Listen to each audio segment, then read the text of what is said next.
It is one of the great historical love stories. In 41 BC, Mark Antony, Julius Caesar's former right-hand man, and Cleopatra, the undisputed Queen of Egypt, Pharaoh of Egypt, met in Tarsus. What followed was the beginning of a political alliance that became the world's most dangerous love affair. Rome saw their love as infamous, as barbaric, and what it would trigger would be the last great civil war of the Roman Republic, culminating in the legendary Battle of Actium. But what do we actually know about this relationship between Cleopatra and Mark Antony and the political realities behind it? Did Antony die in his queen's arms? Was this a genuine love affair or simply a power alliance? And how much of Shakespeare should we believe? Well, to discuss all that and so much more, I'm delighted to be joined once again by the author and classicist Dr Daisy Dunn to try and get some answers. Daisy, it's great to have you back on The Ancients. It's my pleasure.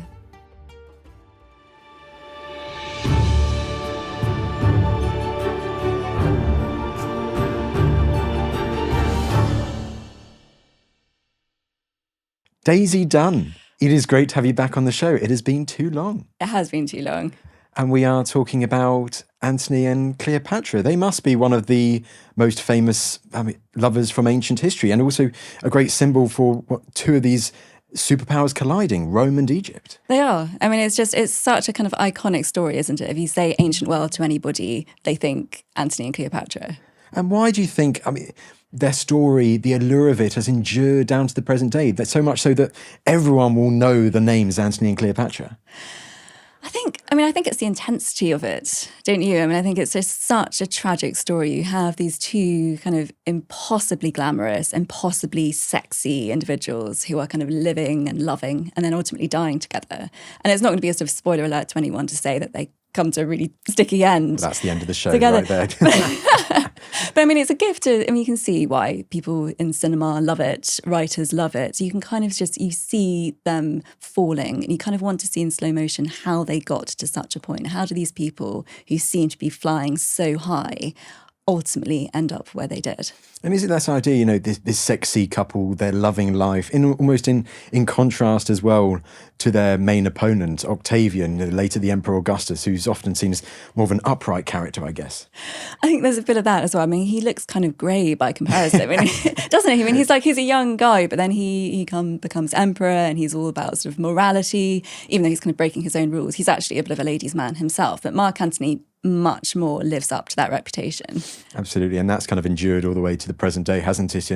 In representations on TV, in movies. Ever since Shakespeare, over the last 500 years or so, there's always that depiction of Mark Antony as the playboy and Octavian as the other, and Cleopatra basically being a symbol of Mark Antony as a playboy.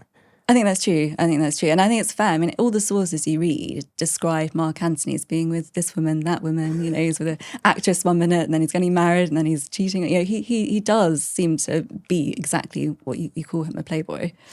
And so let's set the scene first of all with the background. Let's introduce these protagonists in our story today. When in time are we talking with the beginning of their story? This must be the mid-1st century BC, thereabouts? Exactly. We're talking sort of 40s BC, yeah. And let's introduce Mark Antony first of all. What is his story? What's the situation with him as we get to the 40s BC? So Mark Antony is one of the great figures of late Republican Rome. He's sort of distantly related to Julius Caesar on his mother's side, and he's served under Caesar. He's kind of been with him in Gaul. He has been master of horse to Caesar, which is kind of quite a fancy title when Caesar was dictator and he was out of the city. Mark Antony was essentially in control. So he's almost like a deputy to Julius Caesar. He helps him to defeat Pompey the Great. So he's very much sort of up there, but it's really after the assassination of Caesar in 44 BC that Mark Antony comes into his own. Because he is sort of determined to sort of avenge the death of Caesar. But so is the heir of Caesar, who is the great nephew, Octavian, who becomes the future Emperor Augustus. I think we'll call him Octavian to avoid confusion. Let's do this. Octavian today. Exactly. And you can kind of see from the beginning, you've got these two people who are very sort of wedded. They're very loyal to the idea of Caesar. there's going to be rivalry between them, and there is. But they do manage to pull together and to sort of form this alliance with a third character who's Marcus Aemilius Lepidus. And we call this the Second Triumvirate. And it was sort of ratified by the Senate, and it essentially allowed them to put on a united front to defeat the key assassins of Julius Caesar. And Antony really makes a name for himself at the Battle of Philippi in 42 BC. He's there, he is with Octavian, and I'd say really this is the kind of high watermark of his career. He really performs excellently at Philippi.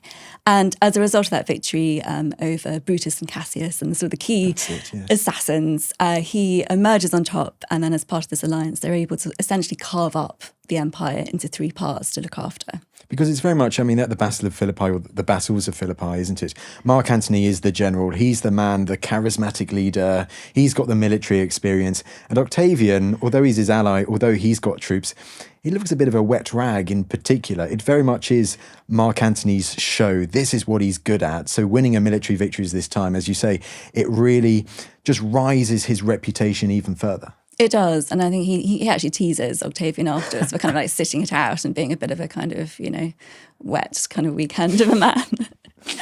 So uneasy allies right there. So it's looking good for Mark Antony at that time. I mean, which portion of the empire does he receive in that cutting up after Philippi? So essentially, Octavian takes Italy. Which is that sounds easy. It's not. That's almost the short straw in this, because he's got to rehouse all the veterans after the Battle of Philippi. There are lots of kind of land confiscations. People are being dispossessed. It creates chaos in Rome. Lepidus gets sort of North Africa, and Mark Antony's focus is very much on the eastern provinces. Which will then, of course, include Egypt. So can you introduce us Egypt at this time? What kind of kingdom is ruling Egypt, and who is this pretty remarkable ruler? Cleopatra. Oh, there we go. Well, there you go. So I love how we call her Cleopatra for a start. I find this kind of interesting because she's Cleopatra the seventh officially. She's not the only Cleopatra. She's not the first Cleopatra. She is essentially, she's part of this long line of Ptolemaic rulers.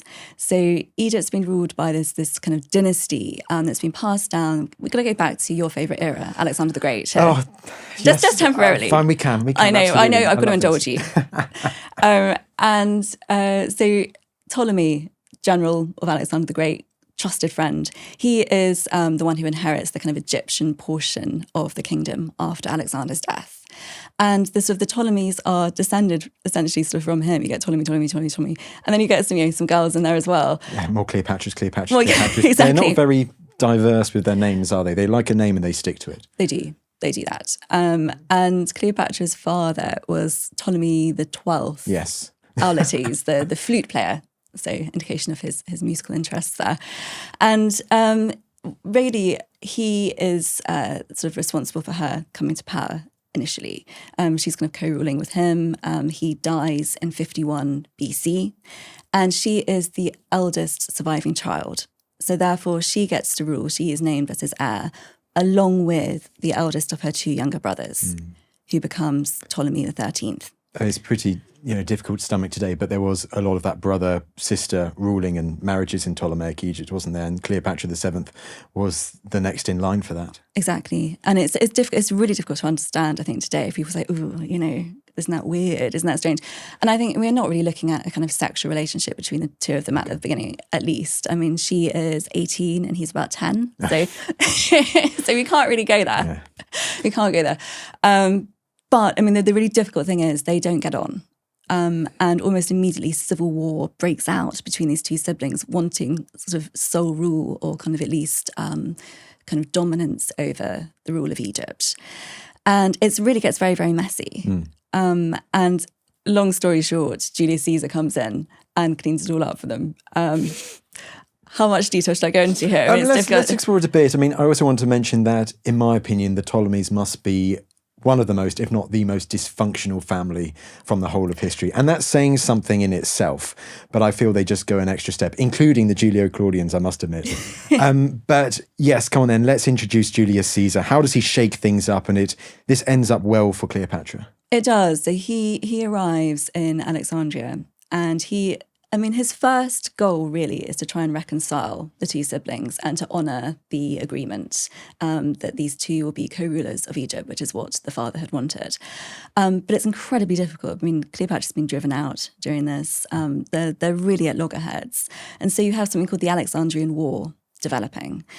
And I mean, the difficulty for Caesar is he's having to deal with a lot of men on the side of Cleopatra's brother because he's only 10 years old. He's very much under the thumb of his advisors, his tutors, one of them's a eunuch, got these kind of crazy long list of people. They are very much kind of calling the shots on his side. When the war breaks out, Ptolemy actually ends up drowning during it. So he is out of the picture. And the relationship between Caesar and Cleopatra develops in that period, and a child is conceived. Yes, they go on a romantic trip down the Nile as well, don't they? Caesar has a little sojourn in Egypt with Cleopatra. It all seems rather lovely. I love the descriptions of it as well. It's so sort of romantic of the two of them just kind of gliding along, having a wonderful This is my kingdom. voyage. All This is along my the river, kingdom. Enjoy it. And they have a son, and this is actually great news for Cleopatra, because she's having to then rule with her other brother, who's Ptolemy the 14th. Okay. And she doesn't really want to be with him either. And a little later on, there's pretty good evidence that she actually poisons him to get him out of the way so that she can make Caesarion, her child by Caesar, her co-ruler instead. Caesarion, there we go. Well, how do we then get to this time when Cleopatra does become the sole ruler? Because we've still got to get through what you mentioned earlier, the assassination of Julius Caesar.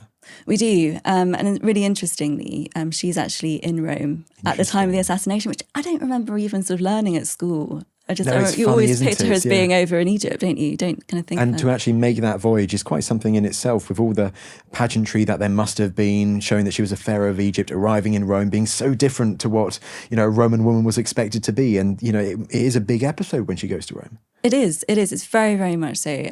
All the pomp and ceremony is laid on for her. She is staying not right in the middle of Rome, which I think is interesting. She is now in the area of kind of Trastevere in Rome, which is quite the cool side, Okay. to Rome. So she's across the Tiber, but she's not right in the kind of thick of it. But she's there, with Caesarion. She's there meeting a lot of very important, wealthy Romans. And in 46, Caesar actually officially recognises her as the ruler of Egypt and as a friend of the Roman people. And the Romans had done the same for her father. But it's really very much kind of cementing the fact that she is there in power. Do you think it's likely that Mark Antony would have met Cleopatra that far back when she was, the consort of Julius Caesar? I think almost certainly. I can't imagine him not meeting her when she was in Rome. It seems that most people who were sort of, in power in those kind of circles were meeting her. And to be honest, I wouldn't be surprised if they hadn't actually met a little bit earlier as well, because there was a point in her father's rule when he was actually deposed. He ended up sort of being shifted from his throne, and he had to come to Rome, and Rome actually helped him to regain his power. And I think in that process, there's a strong possibility, I think, that Antony would have met her. She would have been young at that stage, but quite possibly, I think they've certainly known each other, I reckon, before they actually get together. Absolutely. Well, Julius Caesar is assassinated. So what happens to Cleopatra after that? I'm guessing she goes back to Egypt. She does go back to Egypt. We know that from Cicero. He describes her as sort of sailing back, and that letter, I think, is about a month later. Okay. So she doesn't stick around. And I think, her position is slightly uncertain at that point. Caesar's dead. What does that actually mean for her? She could potentially have been targeted in Rome, possibly, right? If there were the enemies of Julius Caesar hanging about? Exactly. I think she doesn't know. I think that's my impression. She doesn't really know what this means for her. She is determined to get back to safety, get there with Caesarion, get out of the way and probably lay low for a little bit. And how powerful does she then become in those years? Whilst Mark Antony and Octavian, they're rising to the fore and they ultimately fight the likes of Cassius and Brutus at Philippi. What has Cleopatra been doing up in Egypt? She's been trying to, she's having to deal with quite a difficult situation in Egypt for a start. There's a lot of kind of social problems. There's famine. There's trying to sort of organise the grain supply, all this kind of stuff. So she's trying to be a sort of good ruler to her people. And I think from a Roman perspective, she's still seen to be incredibly sort of useful to them. So much so that, Cassius had actually asked her for supplies and ships. They're all asking her for help. That's they all so see her as the interesting, yeah. money. That's the thing. She is the money, and she knows that. So she knows she could actually potentially be useful. So that's what her position is, I think, at that point. That's what her position is. Yeah, they see as the money bags. I'm guessing is how important that is when they're fighting the wars against each other as well. And the manpower. I mean, does Egypt? I'm presuming that has a lot of sway over places like Judea and Syria as well, being such a big, Hellenistic power. Yes, it's not at the great reaches that it had been under earlier Ptolemies, but still that legacy of influence must be there as well. Absolutely. Yeah, we're not talking sort of about Alexandria in isolation. I think it's really easy to lose track of the fact that actually there's got quite a wide dominion here, and there are sort of feelers going out in all directions. So Cassius tries. I mean, does he succeed? Does he fail? Do we have Cleopatra's troops on their side at Philippi? No, it's a really complicated sort of situation. I mean, this is the thing. I think when Antony and Cleopatra initially get together, Antony's actually summoning her quite with sort of a lot of reproach. He's actually upset. He's like, I've heard that you've been helping out Cassius. Whose side are you on? I mean, that's how their relationship begins, which isn't a very good beginning, is it, for a relationship? She says, oh, no, I can explain. And essentially, I think Cassius had been going on and on and on at Cleopatra for help. And she had been prevaricating. She kind of didn't really want to supply him with troops. And there's some indication that she was sending some supplies to Dolabella, who was another kind of key Roman, who was at that point governor of Syria, which Cassius could potentially intercept. And she ended up trying to send ships instead to Mark Antony and to Octavian, but they didn't actually get there. They were actually wrecked in a storm. So it's kind of like a non-story, but it creates a little bit of tension between her and Antony at the beginning. It's also kind of damaging that Hellenistic reputation of their great warships being like the most impregnable military vessels of the time, and then you lose them in a storm trying to go for this fight. It just shows you nothing is certain, is it? No, absolutely not. Well, it's also really interesting, a bit of a side note, you've got big bad King Herod trying to take back his kingdom in Judea right next door as this is all happening. But Cleopatra does go up to modern-day Turkey to meet Mark Antony. So what is this? Yes, so they meet up. This is, where is it? Antioch, isn't it? Is it Antioch or Tarsus, one or the two? There's Tarsus. So there are two separate meetings, you're right. The first one is Tarsus. Okay. So this is when they first get. This is in 41 BC. And they have this kind of splendid meeting, I have to say. This is all full glamour of this situation. Antony arrives, and as I said, it's been a little bit difficult between them. She kind of keeps him waiting. She comes in on the most luxurious barge you can imagine, and this barge has purple sails. It has silver oars, it's covered in gold, and it's sort of reeking of incense. It's the most luxurious, splendid kind of barge you could possibly imagine. And Antony sees her, and he's like, oh my goodness. Like, you can imagine this kind of gawping face, because she has done herself up as if she is the goddess Isis, which is a goddess that she identified with. Some sources say Aphrodite. The attributes are quite similar. Whatever, she looks like a goddess, and she's surrounded by these attendant women who are done up as nymphs. And we've said, Antony's a playboy. He's in heaven right now. I mean, the source, I think it's Plutarch. He, one of our great sources on their story, he's the great sort of Greek biographer, writing in the 1st century, so not too far removed in time. He says that Mark Antony was, a man, I think it's about 42 at this stage, and he says he's almost like a youth. He was completely captivated by her beauty, by her intellect, and he just sort of reduced to being almost like a boy. It seems so easy for her to do at the same time, with all the luxuries that she throws at him. I mean, but quite she'd done her homework, knowing that Antony was coming there with the thought of telling her off, and then she just completely flips the script by just showing how powerful, beautiful, she is a pharaoh of Egypt, and she keeps him waiting. She keeps him waiting, which I love. I love the whole idea that she actually is then sort of taking control, and she's saying, this is what we're going to do. She then has him to dinner. And that's even more extravagant because, bear in mind, she's on her home turf, so she has access to all these lovely things. What's he supposed to bring? It's like, you're going to like a really nice house and you don't know what to bring. You can't bring some after eights, you've got to bring something really nice. He's got nothing really to deliver. Bring a helmet, bring a sword, I don't know, a cloak. But I think she really feels this, because what we read is that he enters this amazing room, which is beautifully lit. And everything is sort of gold, all the cutlery, all the kind of goblets, everything is gold and beautiful. And there are wall hangings and there are beautiful chairs. And then she says, oh, at the end of the evening, you can take home whatever you like. Because she knows he can't compete. I mean, he's the traveller here. You know, he doesn't have the sort of wherewithal to be able to provide in this way. How does he react to all of this? Is it very much hook, line and sinker from start to end? I mean, what does he do next? Well, I mean, I think it's really easy to kind of get wrapped up in the romance of all of this. Like, it's kind of transactional at the same time as being this great sort of love story. I think at this point he is very aware that he needs to get something out of Cleopatra. You know, he is there. He needs to pay off his legions from Philippi for a start. He has ambitions in the East. She has the money. He doesn't have the fleet. You know, she has the possibility of actually helping him. So there's something there. And she, at the same time, she needs some kind of support and sort of assurance. And she's certainly worried about her situation in Egypt.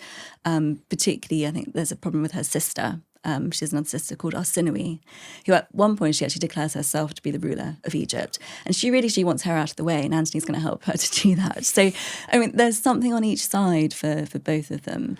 And I think because of that, they end up kind of extending their time together. So you see them actually wintering together all the way through sort of 41 into 40 in Alexandria, having this kind of lovely time. So Antony does go from meeting Cleopatra at Tarsus to going back with her to Alexandria. And do we think this is when their relationship does become sexual?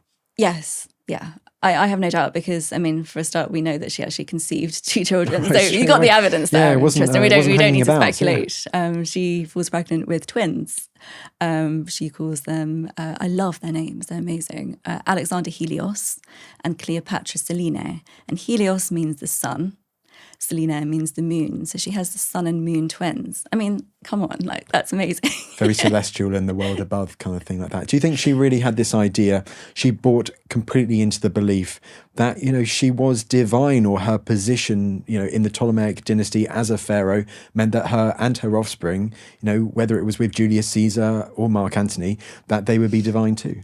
I think there's this idea that's definitely, it's intrinsic to rulers though in history, isn't it? That you've got some kind of divine support to the fact that you've actually been selected to be ruler. You feel like there's something special running through your blood.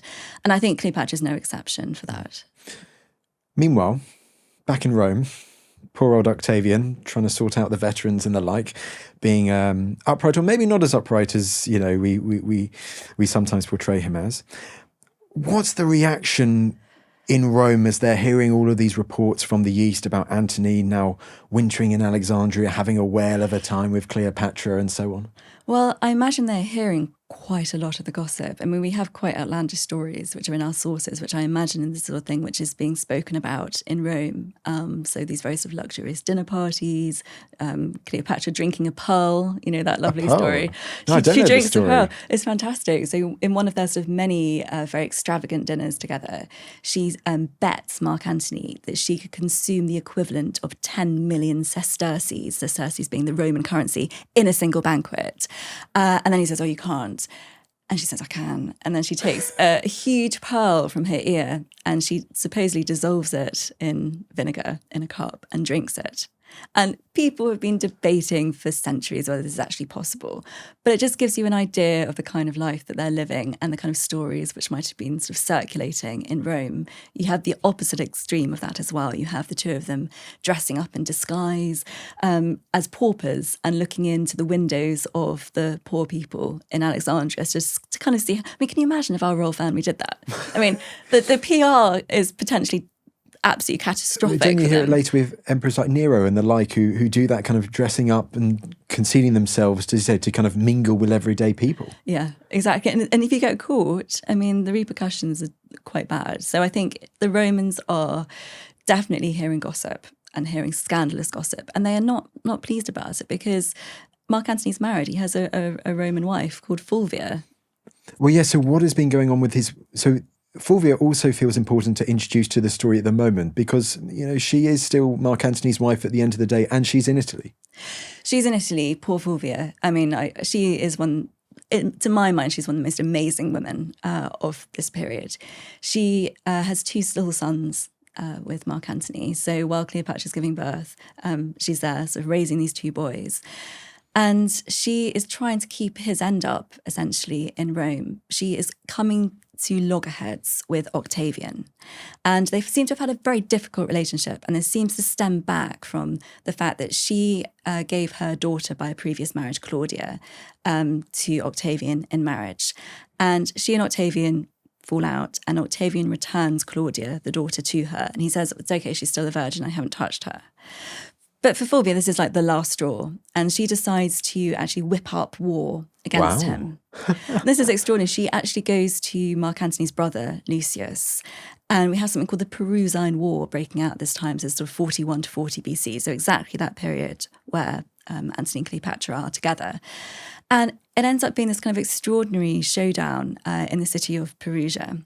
And it turns into a siege. We actually have these kind of slingshot bullets, which I love. Have you seen them? I have. I love these slingshot bullets because they also have some quite crude messages on as well, don't they? They're foul. Like translating them makes you blush. I mean, like you have some of these. We're going to do Tiberius later. I know. Okay? Well, so if that makes you blush. I'm going to warm up. I'm going to warm up.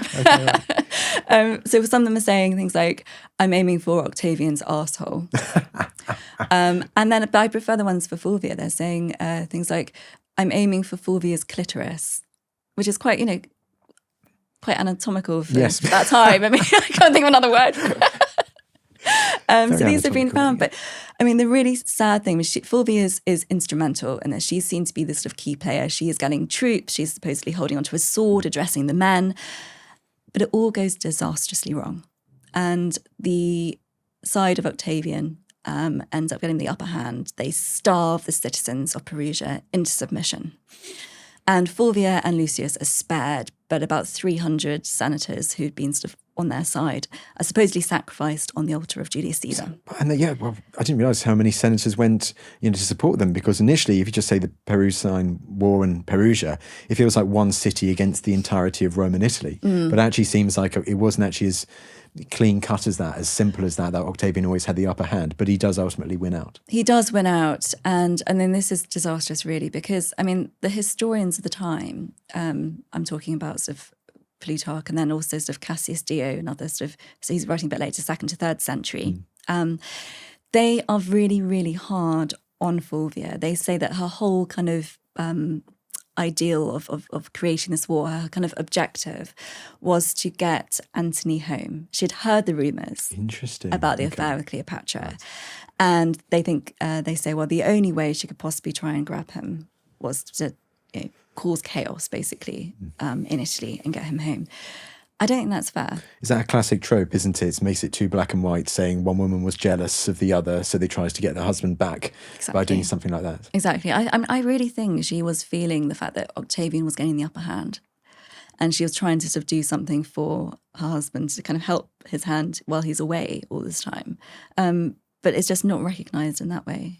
Well, and she said her family's pinned her colours, to that faction. And when Mark Antony hears all about this and how it ultimately goes Octavian's way, does that actually force him to act, though?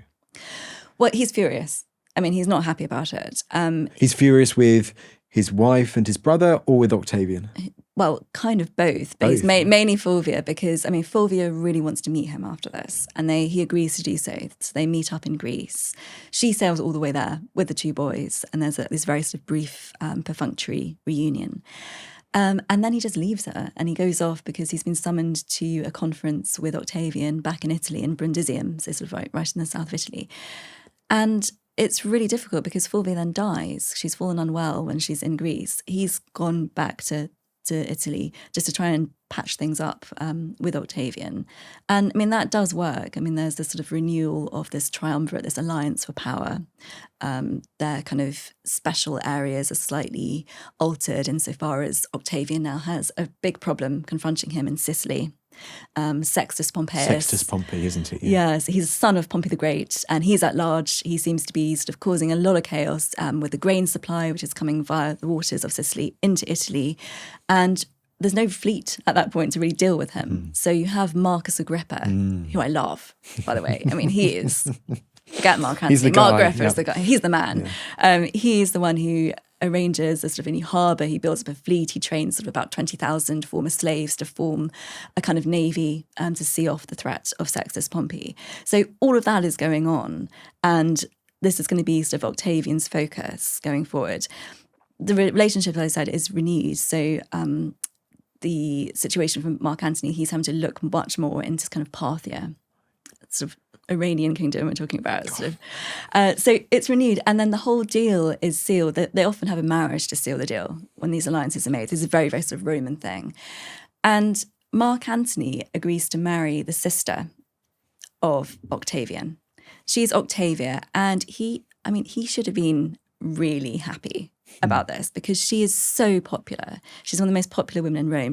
All the sources they just describe her as extraordinary. She's beautiful, she's kind, she's everything you'd possibly want. And because she's so popular, that ought to sort of rub off well on Mark Antony, because his popularity has taken a downturn since his relationship with Cleopatra and all the gossip about that. So by marrying Octavia, he should be kind of on the rise at this point. And they seem to have like a very happy beginning to their wedding by all accounts.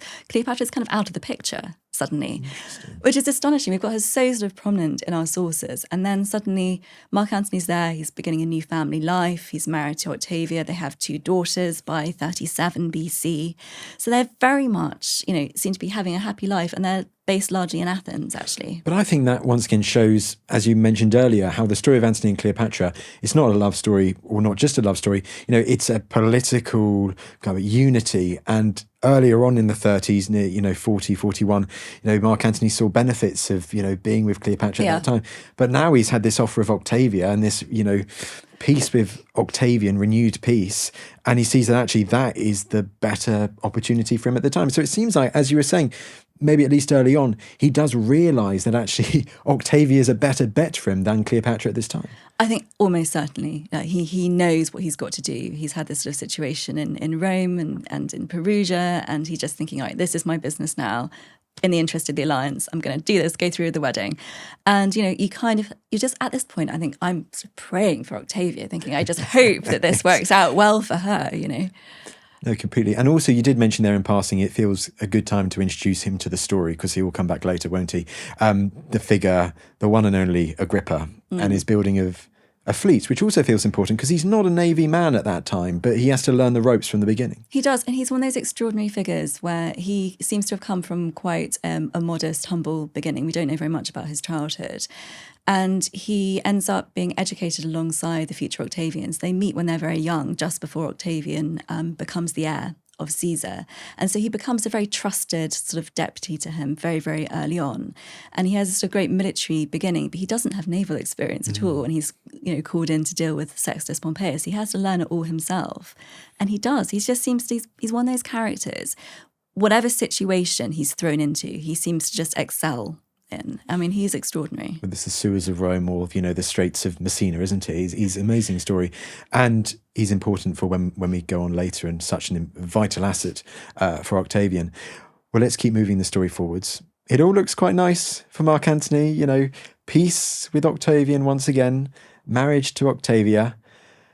When does he start looking back east? When does Cleopatra come back into the fold? He seems to get the itch after just a few years. And forget a 7-year itch. 7 years, God, that would be something for Mark Antony. He is, he's getting itchy. Can't control himself. He can't control himself. But again, it's not just for Cleopatra. You'd like to think, okay, he's just really missing Cleopatra. He has an ulterior motive. He always has an ulterior motive. 37 BC, he starts to think, I really want to invade Parthia. Yeah. And I think at this point, he's really aware of the fact that he hasn't really had any great military victory since Philippi. A long time has passed. He's got nothing really to his name. He lacks the legitimacy of Octavian. Octavian is the chosen successor of Julius Caesar. What does Mark Antony have? He doesn't seem to have anything. He kind of thinks, in Rome, the only real way you can win glory is by conquering a foreign enemy. So he did well at Philippi, great, but that's a civil war. that's not the same. It's Roman on Roman, isn't it? Yeah. It's Roman. It's not the same as conquering a foreign people. Because you can't really do a triumph if you're fighting Romans, can you, as well? Because ultimately you'll be celebrating killing fellow citizens. That's exactly it. You can't get the triumph. The triumph is the great sort of celebration that all military leaders aspire to. He wants one of those. And the biggest one you can possibly get at this time is over Parthia, because Rome has beef with Parthia. Not that far long ago in time, so sort of 53 BC, there's a real difficulty. There's a humiliating loss of the Romans to the Parthia. So this is Crassus, this is Carrhae, this is the loss of the Roman standards, the eagles, legions, and just pride. So Romans feel that they need to avenge that, and Mark Antony thinks that he's the guy to do that. It's 6 legions lost in a day, the molten gold being poured down his throat story, isn't it? It's quite an infamous event in Roman history. Alexander the Great wannabes as well. Naturally, all of them are. So he has that ulterior motive of going to Parthia. So Cleopatra must be, given her power at the time in Egypt, the clear ally to get close to for this motive. Yes, absolutely. And he sees that she's the one who can fund this. She can potentially get, fleets to him and help him out with this. And he goes back, he meets her in Antioch. He grants her territories, which is quite extraordinary. He gives her, it's a list of them, like Phoenicia, Cyprus. And these are places essentially which had been within the domain of the Ptolemies back in history. So he kind of feels like he's giving them back to her. And in return, he wants her help. And he manages to get it so that he can actually launch his invasion in early 36. But that's so interesting. I feel maybe not the secret motive, but that is a clear motive of Cleopatra, isn't it? She is living at a time when she's hearing all the stories of how powerful the Ptolemaic dynasty once was, the great Hellenistic superpower, beating the Seleucids and so on. And she wants to kind of revive that golden age of Ptolemaic power. And she sees Mark Antony as the person through which she can do it. And she achieves it with those territories that he gives her. Exactly. So she's getting something out of it. She's not just there, helping out her darling lover. I mean, she's very much wanting her side, and she's getting it. So how does the war go? The war is a disaster. But you can almost see it written on the wall, can't you? I mean, I think you can almost anticipate that this is going to be a disaster for Antony because he wants it so much. It's terrible. I mean, she supplies him with ships and with money, and he sets out and he has this kind of quite complicated plan. He decides he's going to invade via Armenia, and Rome is allied with Armenia at this point. And they decide they're going to go via the sort of from the south of the Euphrates. Cleopatra kind of accompanies him part of the way, and this is a really long journey for an army. This is such a long journey. Antony's right at the front. He goes and lays siege to a particular town, which is Media. And you can ask me where that is. I just look at your face. Media is northern Iran. And it's northern Iran, Sea, so it's kind of Iranian Azerbaijan. Yes. Right. So he is laying siege there. That is, he thinks it's going to be easy. It's not. He just doesn't seem to be able to break through. And meanwhile, he's got coming up the rear, he's got his baggage train. And this is a vast baggage train. It's got all his siege engines. It's slower to move. It's got all the pack animals. it's slow. And he makes the sort of fatal mistake of putting 2 of his less experienced legions in charge of this baggage train. And the Parthians think, I know what we're going to do. They attack his baggage train. They kill those legions. And there's absolutely no sort of supplies then for Antony. And he's there besieging, but not getting anywhere. He blames the Armenian cavalry for letting him down and not actually getting him out of this difficult situation. Probably slightly unfair. This is kind of bad planning on his part. And ultimately, he just has to recede. He has to withdraw. And as he's withdrawing, his men are absolutely exhausted. They are hungry. There are no supplies for him. And he ends up having to go back to Cleopatra with his tail between his legs. They reconvene near modern Beirut. And he's thought this is going to be the making of him, but actually the Parthian expedition was the breaking of him. The breaking? Well, great line. So does Cleopatra welcome him back? Because I feel we're now getting to a time where it's almost, even though he suffered this loss, still quite a high point in their relationship with this thing called the donations of Alexandria. Yes. So this is a kind of, again, you could see this as a disaster PR-wise, or as a very good vision of what Antony was envisaging for the future. Possibly both. I think likely both. So they come together again. The Donations of Alexandria is this really bizarre event. He is on a high because he manages in the meantime to score a victory over the Armenians, who he thinks had let him down. Who he blames, okay, right, yeah. So he dresses up as Dionysus. As you do. Yeah. He has a celebration for that. And then you have the donations in the gymnasium. So it's great sort of open space. He appears, I'd say probably almost certainly in the disguise of Dionysus again. Cleopatra's definitely in Isis gear. Again, they love dressing up, these two. They really love their dressing up. They sit down on 2 gold thrones and they have their children with them. And they've got 3 children by now because they've sort of recommenced their relationships. They've got the twins. Yep. And they've got another son. Okay. Who is Ptolemy Philadelphus. Okay. So a Ptolemy. Okay, there you another go. Ptolemy, yeah. You've got to have another one. And then Caesarion as well. Caesarion, I think, is about 13 years old at this point. And they're on kind of mini thrones, which I think is quite cute. And Mark Antony declares that Cleopatra is Queen of Kings. Caesarion is King of Kings. They are official rulers of Egypt. He says that one of the twin son, he has control over Parthia. He says that the girl has Cyrenaica. He gives all these kind of territories to them. And this is kind of a symbolic thing because, I mean, they're not really his to give, if you know what I mean. Like, they're declared to be sort of rulers and have ownership of these places. And he doesn't. And this is just totally mad. I mean, it's pie in the sky. I mean, it really is. I mean, Octavian is not going to stand for it for 1 minute. Overstepping the mark, and so Cyrenaica, so that's kind of Libya today, the Benghazi area, isn't that? A little kind of spur in the land. So they're kind of showing off their power and seemingly giving territories, calling themselves kings and queens, which must be, exactly. Also, a Roman calling himself, a king or being associated with royalty should have learned something from Julius Caesar there, you feel, but he evidently hasn't. How does this result in the complete breakdown of relations with Octavian?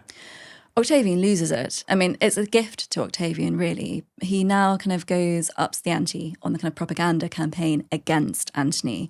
He goes and retrieves his will, which is kept in the guard of the Vestal Virgins.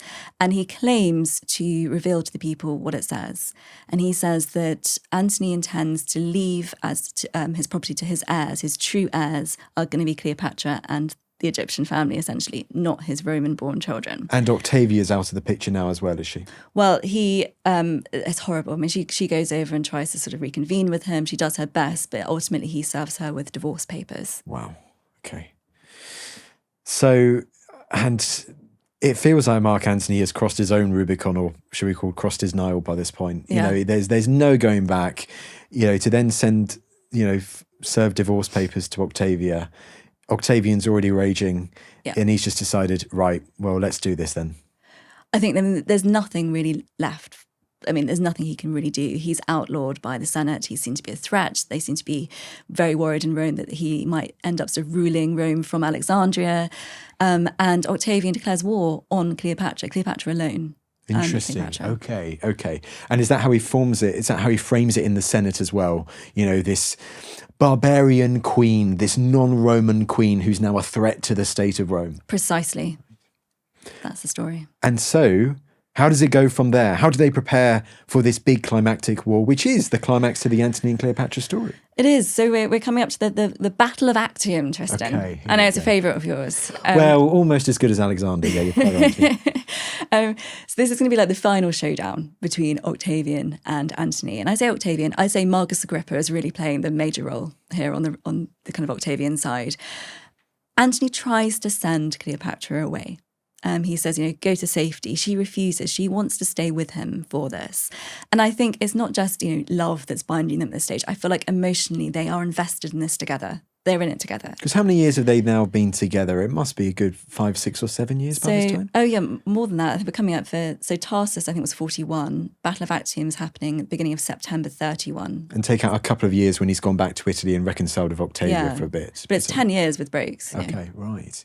And so Mark Antony, by this time, he's gathered a large army from the eastern portion of the empire. Actium, so that's kind of northwest Greece, that kind of the bay almost in Epirus, Arta today, and Brachia. Yeah.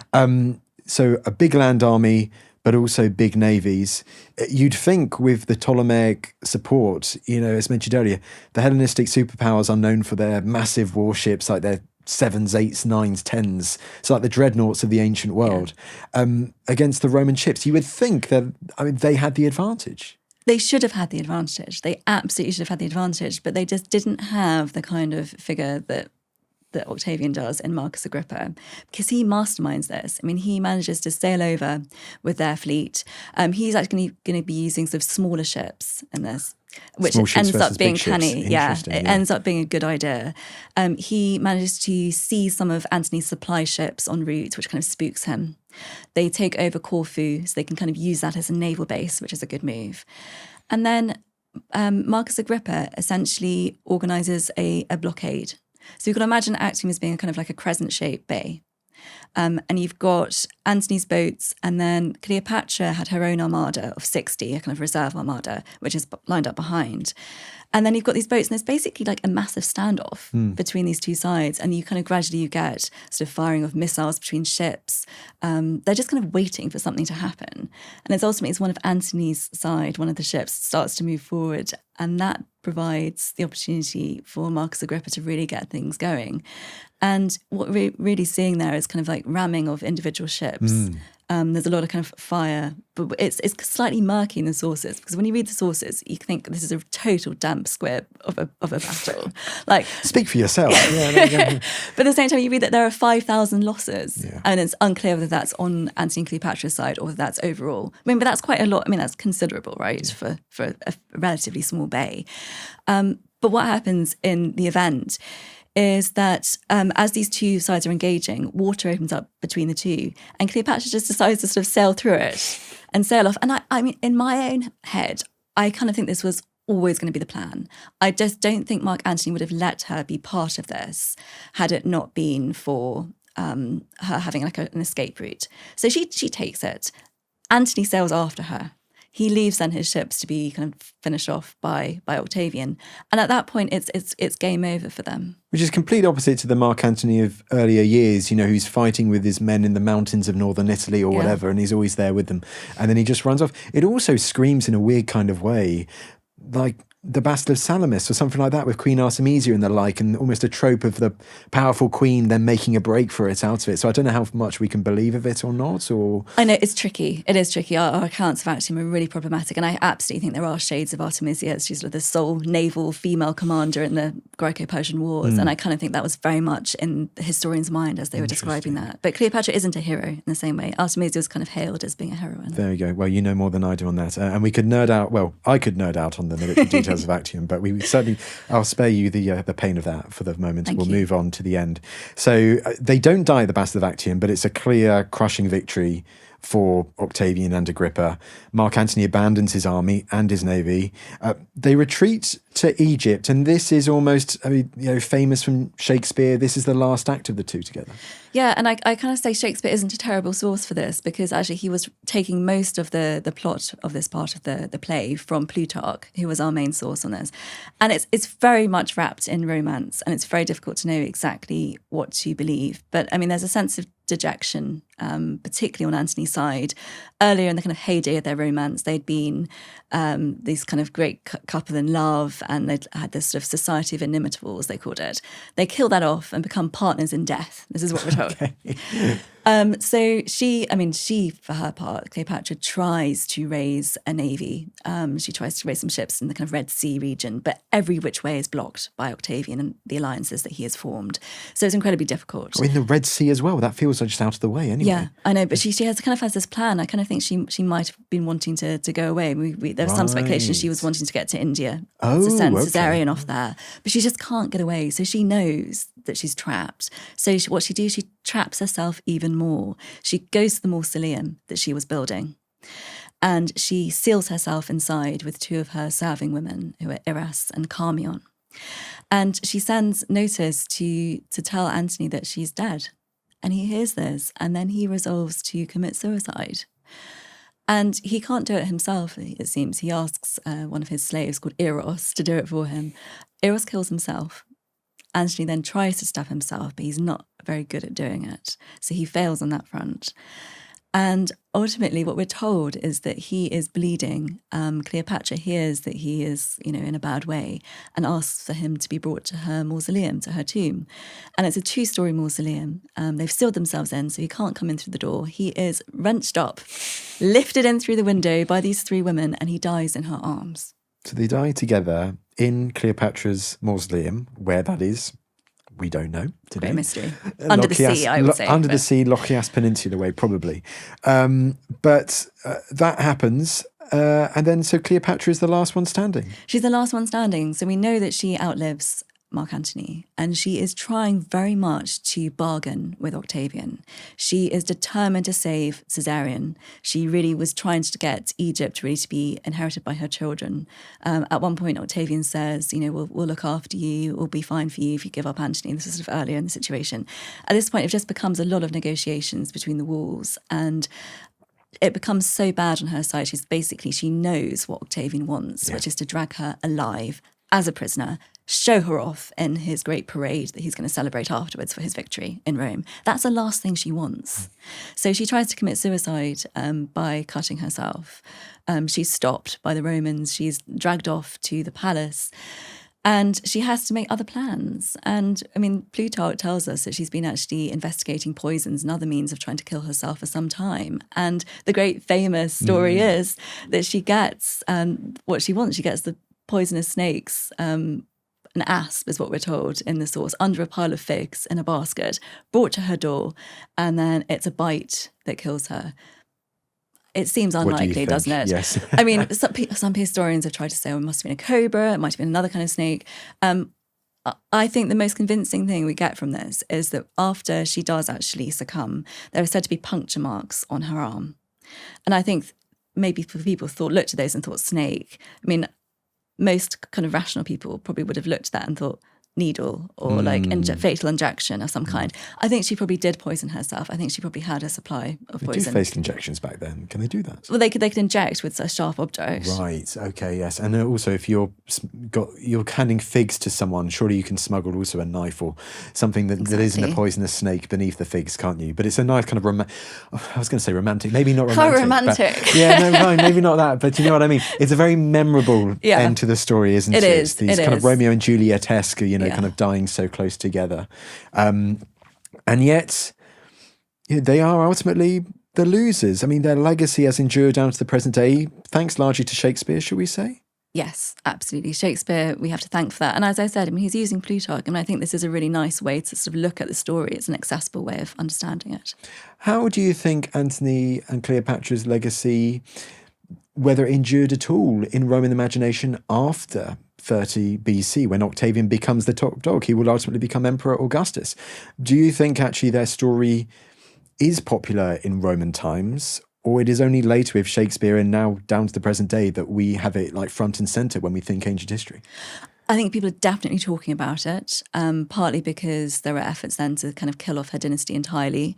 Caesarion is killed as a threat to Octavian. He's 16 at that point. The eldest son of Antony, ditto. The younger ones are actually raised by darling Octavia, Wonder Woman, and the daughter grows up. She gets married to King Juba, the future king from Mauritania. So, there is some future for them, but Cleopatra is the last of the Ptolemaic rulers of Egypt. She's the last pharaoh.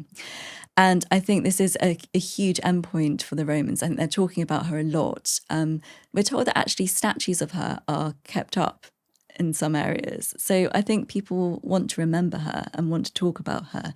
But from a kind of Roman perspective, it's very much a key victory. Daisy, I could ask so many more questions about this, but we have to finish here.